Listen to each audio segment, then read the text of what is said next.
Church leadership is not easy, and negativity within your team can make it even tougher. Maybe it's a single disruptive member or a deeper cultural issue. We're not here to pretend that we are the ultimate experts on this. He leads a church, I lead a company serving churches. So what we thought we'd do in this episode is break down our framework for how we prevent these issues and how we also solve for them when they inevitably crop up. Let's dive in. Well, hey there, and welcome to the Pro Church Tools Show. We're here to help you and your church navigate the biggest communication shift in 500 years. I'm Brady Shearer, your host. I'm joined as always by my co-host. We call him the Toxic Teacher. It's Alexander Mills. Hello. Pastor Alex. I don't post my sermons online, so you'll never know if I'm a toxic teacher or not. In my mind, he's the furthest thing from a toxic teacher. But maybe you have one in your life. We're here to talk through how to deal with such a thing with 5 steps. 5 simple steps. Yes. Not so simple sometimes. Pastor, take us away with the first one. Well, the first thing you got to do is you have to set the standard yourself. So this is not going to help now, but it will help next.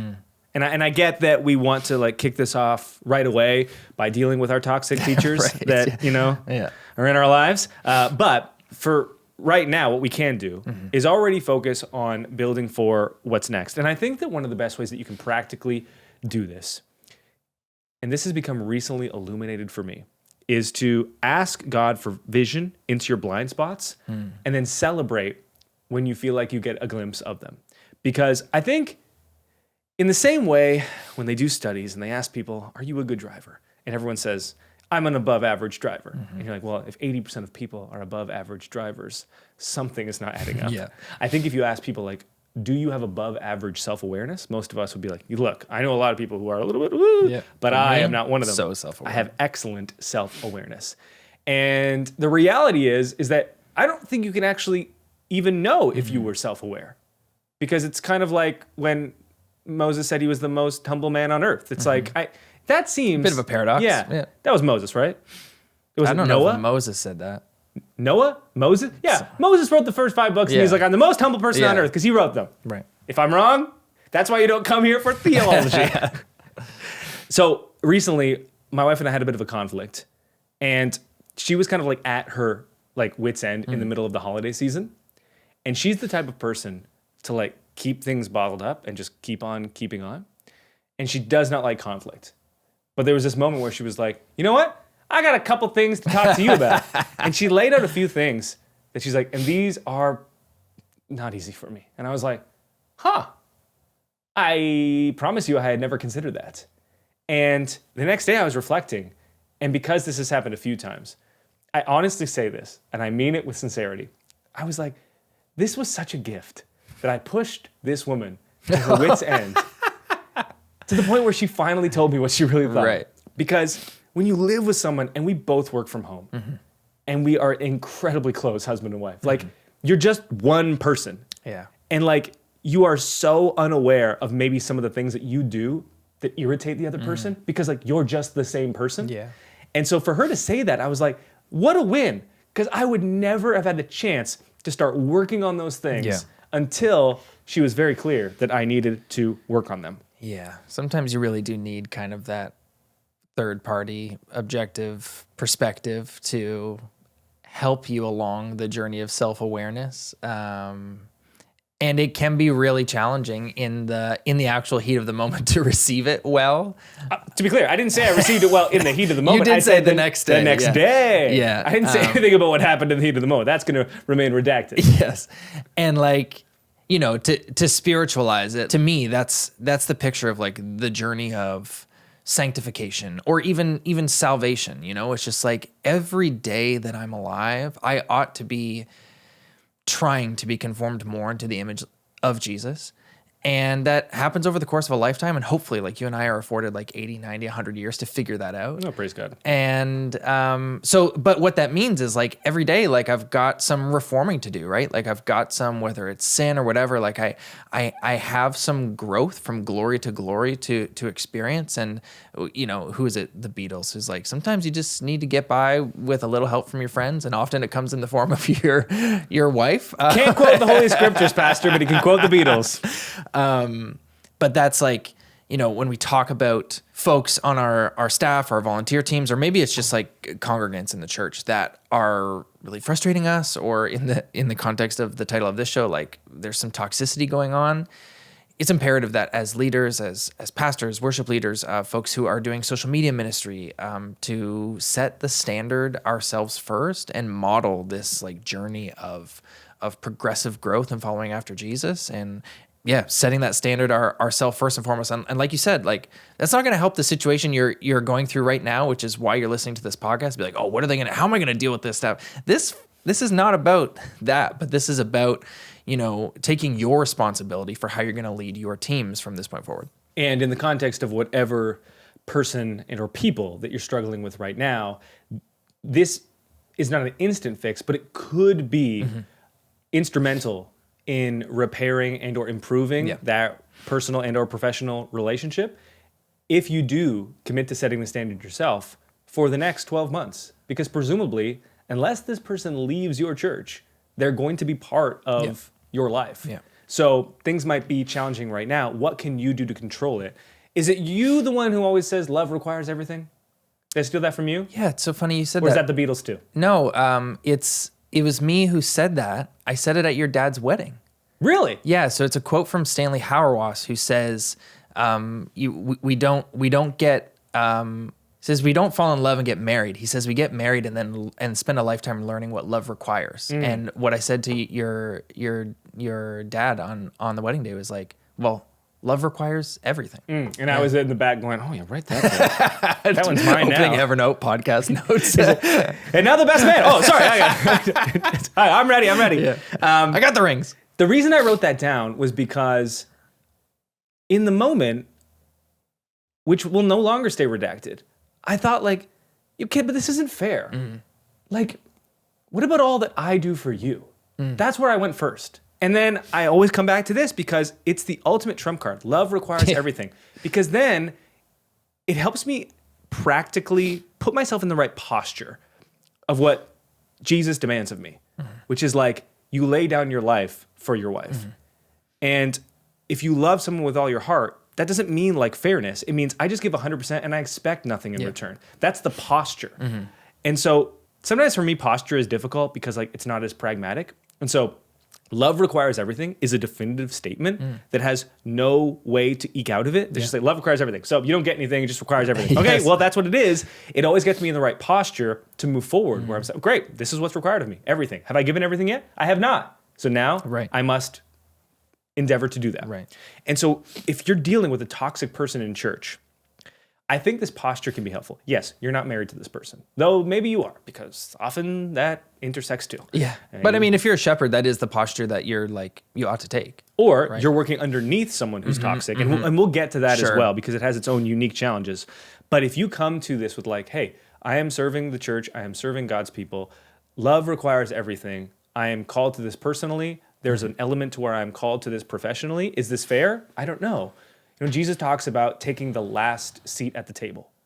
There's the mantra, leaders eat last, which I'm thinking is inspired by the teaching of Jesus. The idea is like not what's fair, not where you are meant to sit, what you are owed. The idea is like, look, I'm always going to put myself here and I'm going to elevate others. And if you approach it in that way, is there like the chance that you get like looked over, that you get like walked on? Like I think that potential exists in the short term. But I think in the long term, as we learn with so much of Jesus' teachings in the upside down kingdom, like it doesn't make sense immediately. But when you choose to live that way for months and years and decades and a lifetime, things do always work out as they should. Yeah. There's one more element to setting the standard yourself that I wanted to talk about, just a different wrinkle this year as we discuss this framework that we have covered in the past. Understanding your own limits, I'm learning, is becoming, I'm beginning to learn, is part of setting the standard yourself. Because I think as a leader, in my 20s and my early 30s, I've been leading this organization for coming up on 15 years. You always have this like growth mindset, right? Like anything's possible, anything's doable. And it's out of that delusion that like so much good is accomplished. Yeah. And then there are other times where like that delusion is actually you not being fully aware of your own limits, other people can see those limits. They're very much aware of them. And not only are you not acknowledging them, but you're like on the exact other side of the spectrum where you're like, oh, these limits don't exist. Yeah. And that's important to be mindful of. I met with a different doctor this past week. And I won't a practitioner, not a doctor, just an osteopath. I'm fine, don't worry about it. And this was the second doctor who looked at me and said, yeah, like, look, man, you're not going to be a bodybuilder. Why do doctors keep telling me this? Because they're telling me, like, you have the body of an endurance runner, okay? Like, maybe go play soccer, okay? But, like, you're not predisposed to pack on the muscle. And so maybe, like, dial it down in the gym. You don't have to work out this hard because, like, maybe it's, like, this is, I'm like, right. And I tell, and it's hard to hear because you're like, but, like, I can do anything. That's, like, the mindset you need to, like, achieve big things. And they're like, you can't do anything. Your body says literally this. And so now you have to balance and hold these two almost competing ideas together, which is like, you want to maintain this mind of growth and this idea of like, yes, we can achieve, we can do things. Other people say it can't be done. Yes, and also like sometimes you have to know when this limitation truly exists, and maybe it exists for a reason, maybe it doesn't exist for a reason, but either way, this is an erected boundary that you have to understand. Yeah. There's a spiritual principle to that too, right? Which is just like acknowledging our finitude and our limits so that we depend entirely on the grace of God and not on our own capabilities or whatever. The next one here is, in my experience, where things really fall apart when it comes to, toxicity and challenging relationships or situations in relationships, and that's communication. So number 2 is set the standard for communication. Right. So if the first step is getting yourself in the right posture, the second step is laying the rules out. And setting the standard for communication could be said differently, defining the rules for how you decide to fight. And by fight, I basically just mean conflict resolution. Yeah. We all fight. Sometimes we fight in passive-aggressive ways.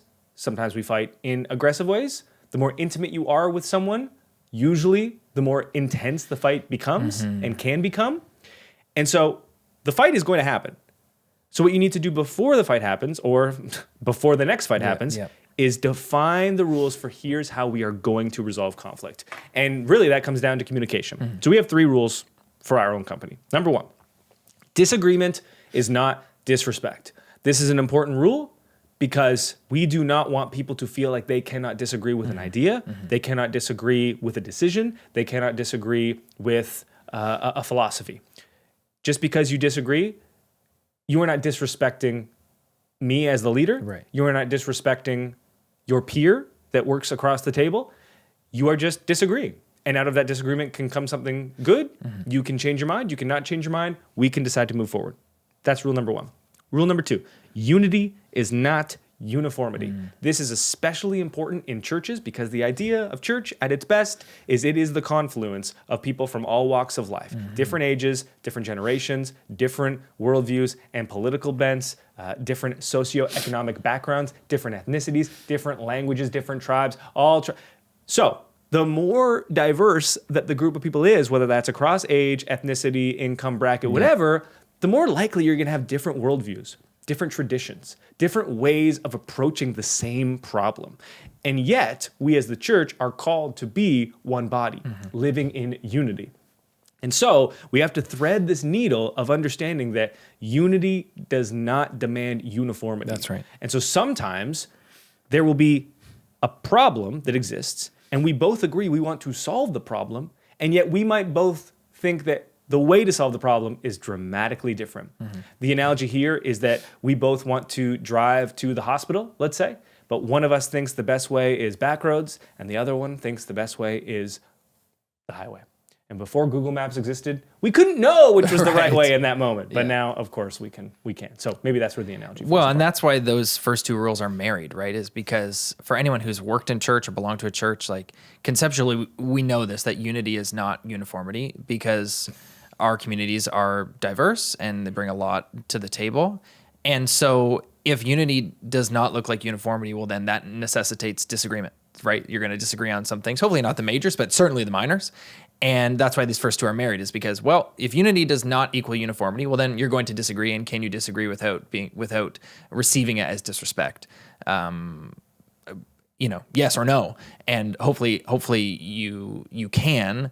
And that's why, like, depending on what's going on at your church or in your teams, you may actually have to spell this stuff out. And, like, I don't know if you need to post these on your wall or write them up as values and talk about them explicitly, because if they go unspoken, we're going to talk about unspoken expectations a little bit later. Maybe you bring these values to the table. You listen to this podcast and you agree.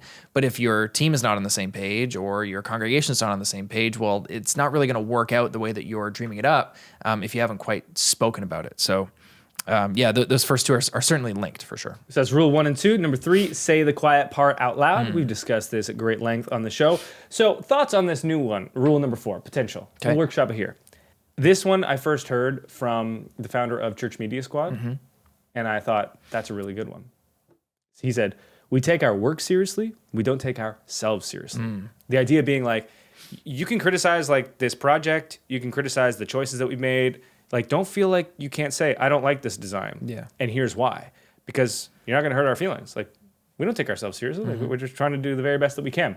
Thoughts? Did he say this to you in the context of work? Like you were the client? Yeah. Yeah. And he said, like, be candid with your feedback. You will not hurt our feelings, which I thought was very liberating. Totally. And that requires, like, a great measure of maturity and, to our earlier conversation, self-awareness to be able to divorce your identity from your work. Yeah. Which I think we know conceptually is the right thing, or is at very least a good idea.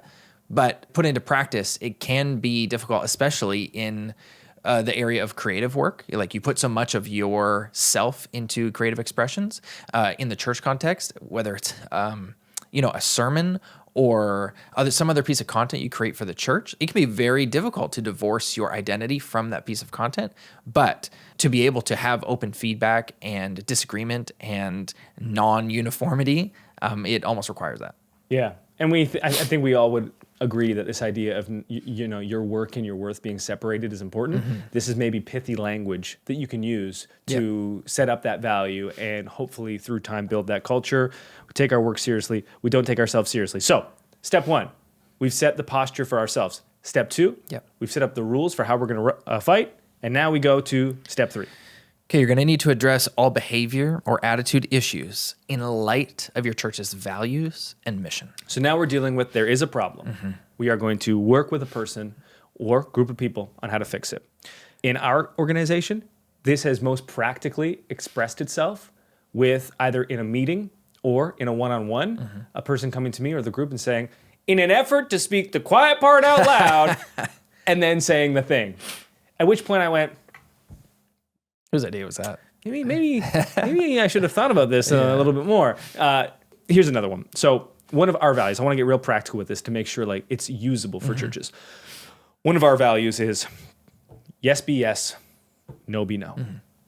That value is defined like this. Quote, people trust us. We hold that in high esteem. Keeping that trust demands that our words are pure and our actions live up to our words. And yet, opportunity will always exist to stretch intent in service of our own interests.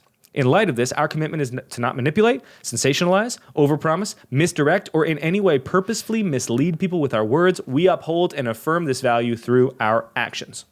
So let's imagine that I was doing any type of problem solving or conflict resolution with an individual.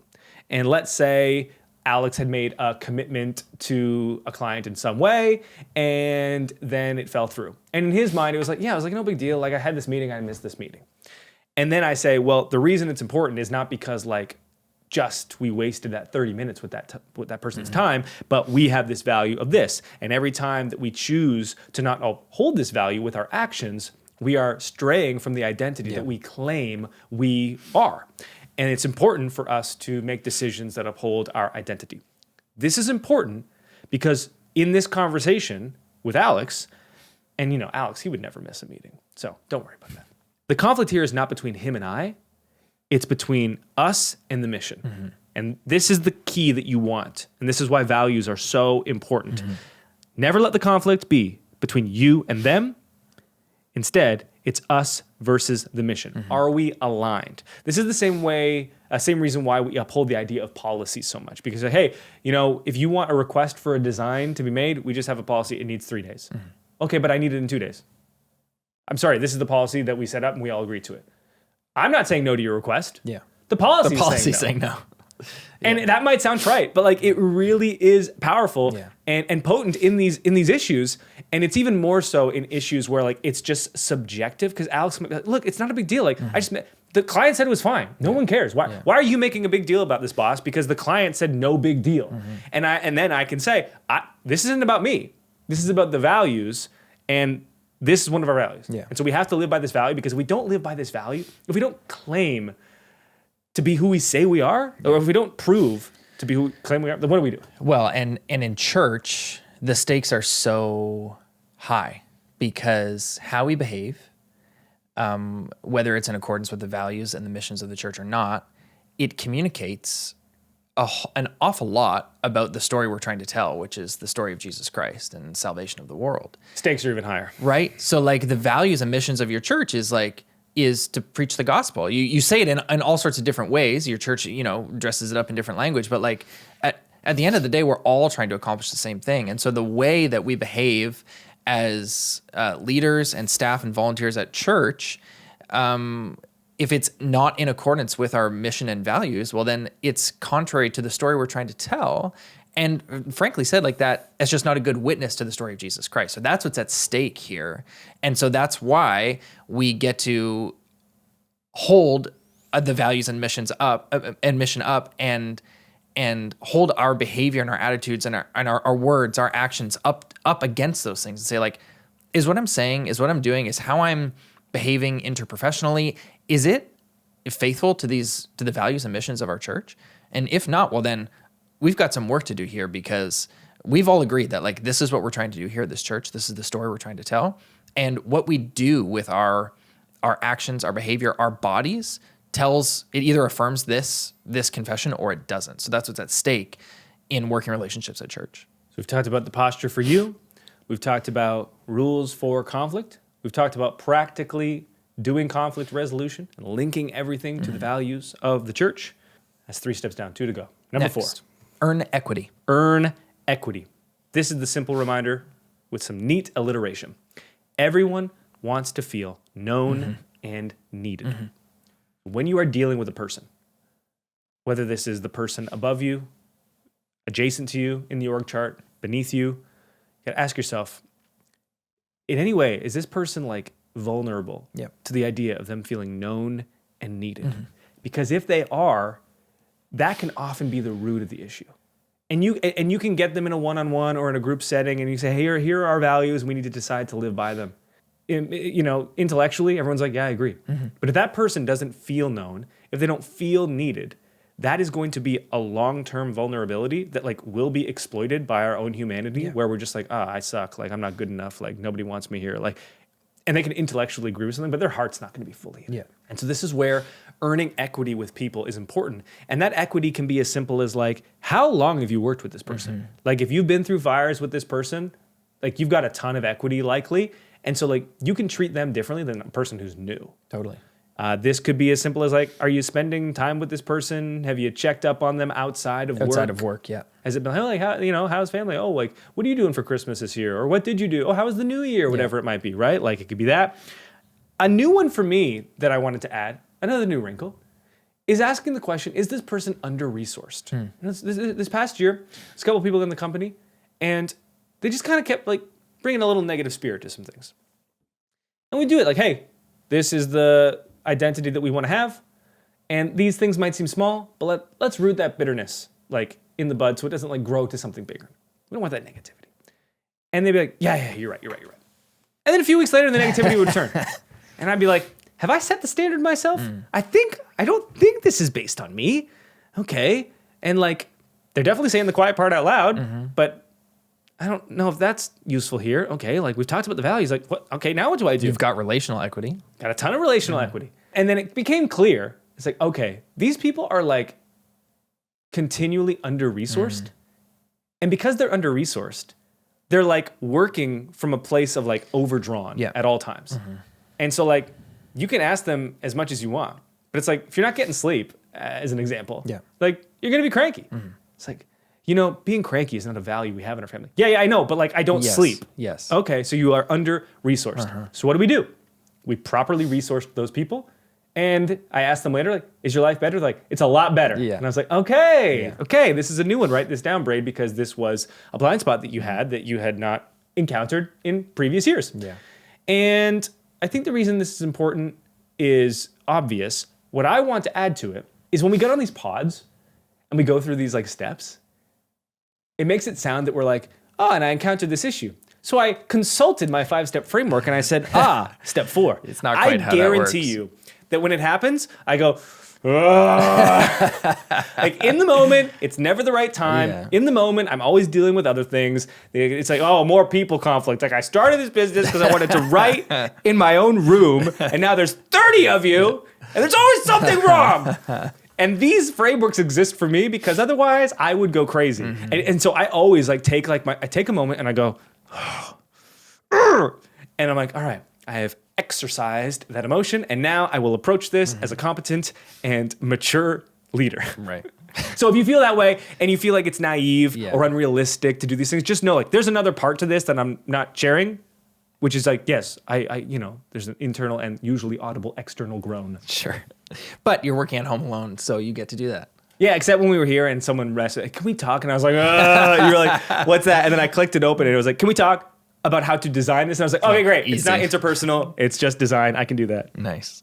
Okay, 5th and final one. This one will get you tripped up. Clarifying expectations. Yeah, so let's say you've tried everything and you're still kind of running into the same old issue. This is worth a try. Because especially when you've worked with someone for a long time, or you're in a church and it's a small group, you're not practicing this. You just like assume everyone's on the same page. Yeah. And I have found more often than not, in moments and in situations where you think, no, it can't possibly be this. One of the roots issue is just misaligned expectations. You are observing something that a staff member has no idea is a problem. Yeah. Or you are observing something that even if you told them you were observing it, they would still say, well, what's the problem? Sometimes people have their own blind spots, but sometimes people are also just like not even aware of how behavior can be destructive or can be counterproductive, and just like bringing that to the table and making it clear. And the other truth about this is that this is a thing that often has to be redone because everyone drifts with their behavior, especially when you've been in an org for a long time. Yes. Sometimes this happens with our housekeepers. They'll do a great job, and then you notice like a year later, like, I feel like, is it? And my wife's usually the one that notices. She's like, yeah, like it's just not the quite same attention to detail. And I'm like, yeah, I get it. Like that's work where it's repetitive and you're doing the same thing week after week. And so then I'll be like, hey, we noticed X, Y, and Z, and they're like, you're right. You know what? We'll double, and then they just double back down. Yeah. And I always I'm just like, yeah, that's human nature. Like, Yes. if you're doing the same repetitive task over and over again, like subconsciously, you might just start to like cut corners a little bit. Yeah. And so It's you like have to, I cleaned that toilet last week. It's not that dirty. Yeah. I'm not going to do it this week. well, I hope they do it. Yes. In our home, we talk a lot about unspoken expectations, But, okay. which you kind of alluded to, which is like, especially in smaller teams, and then also in relationships that have gone on for quite some time, where you're very familiar.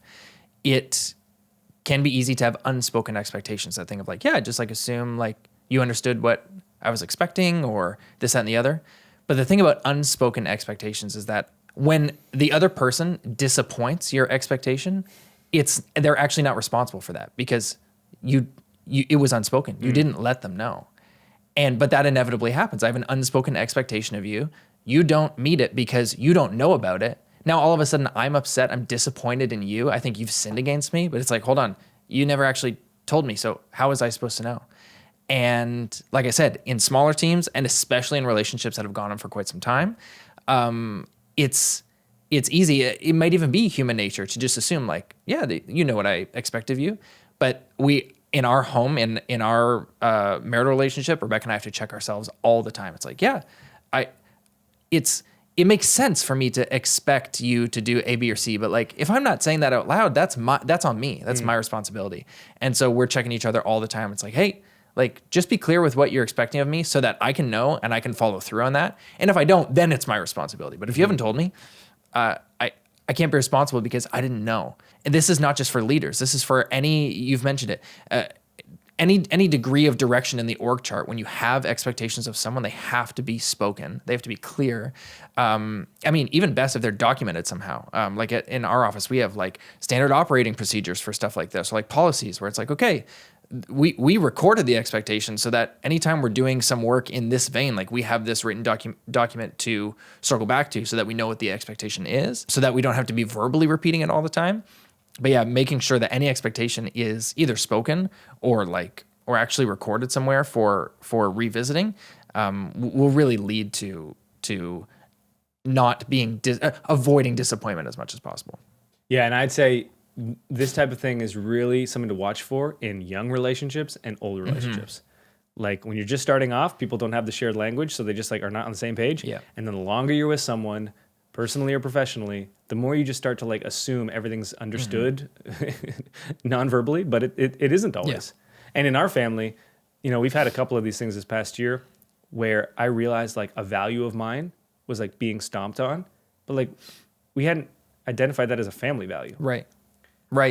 And so like the first time I brought it up, Britt interpreted it as like me being upset with her.